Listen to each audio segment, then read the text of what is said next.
most embarrassing erection you've ever had? I remember one time I was just about to go on stage in some like musical theater production, and I was like, oh fuck. I think to this past weekend that it's just like it takes very little for that to happen, and when you're not wearing underwear and tight pants, it's very apparent. So like that. Are you not wearing underwear? No, I'm not going out, so I'm wearing underwear. That's something you do? I can remember like thinking things to like were gross to make that go away, or like tucking into your waistband. Yes. Whatever. Yeah. It's actually even what drag queens do is they actually go upward and spread the balls out. I did not know that. You don't tuck it under because it gets a bulge underneath. So what they do is they actually put it out, sort of like spread it like this. Fan it out. Fan it out. Like I always had a cool bag. So yeah, that was the great thing about being gay. Good thing you have your sombrero. Fabulous accessory to hide it with. Big bags everywhere you went. It doesn't have to be that big. We don't know. Oh. Would you hold hands with your boyfriend in public? Yes. Absolutely. Yeah. Yes, but I feel okay about it in Toronto. I don't know how cool I'd feel about it in other places. That's a good point. It happened to Dean and I once. We were holding hands, and someone was like, "Faggots!" And I was like, "What amazing!" We were in Boston,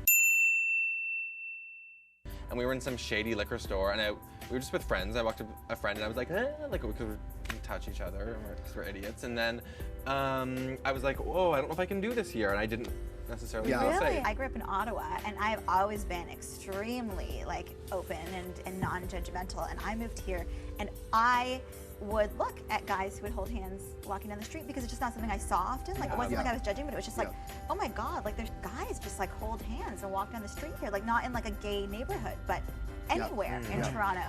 And I think you're right. I think it doesn't feel weird because we live in Toronto, but someone watching right now. I'll still look. I'll still notice it, like more so than I always, like when I see it, I'm like, oh, gays, and I'll look and I'll see. It's great, but I definitely notice it. Dean is totally judgmental.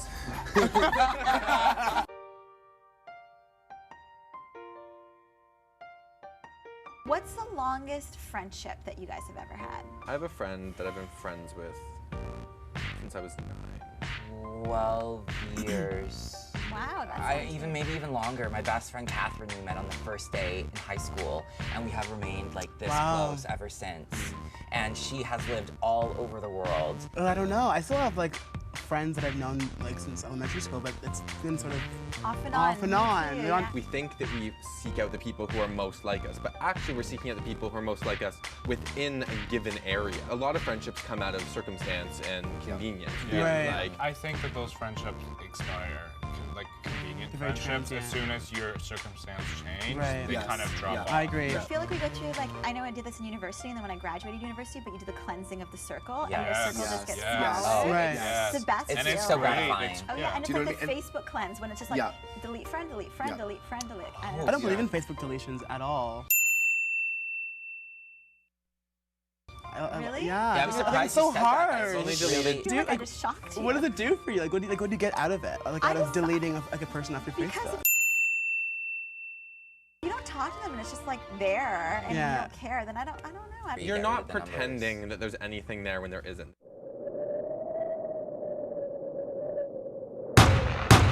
How much say do you think a man should have in a woman's decision to have an abortion? None. None. Zero. None. Wow. It's her body. It's her body, 100%. And because no matter whether he wants it or doesn't want it, she's the one that has to have it. So And she's the one who has to deal with everything around that. Yeah. So if you were the man, I understand why you would want to be part of it, but you're not.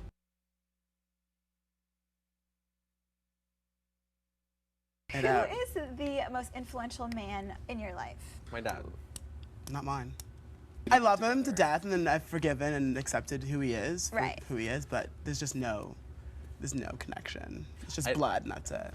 I don't necessarily mean in like my dad tells me to do stuff and then it happens. It's like my relationship with him has probably informed my personality more than any other male relationship. I'll say my dad, but it's just in terms of Dean's answer too. Like the disclaimer is like just influence my personality.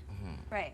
But like the influential question is always a big thing because I can never pinpoint like a figure that's been influenced, and also that's in my actual life and not in some sort of artistic or media form.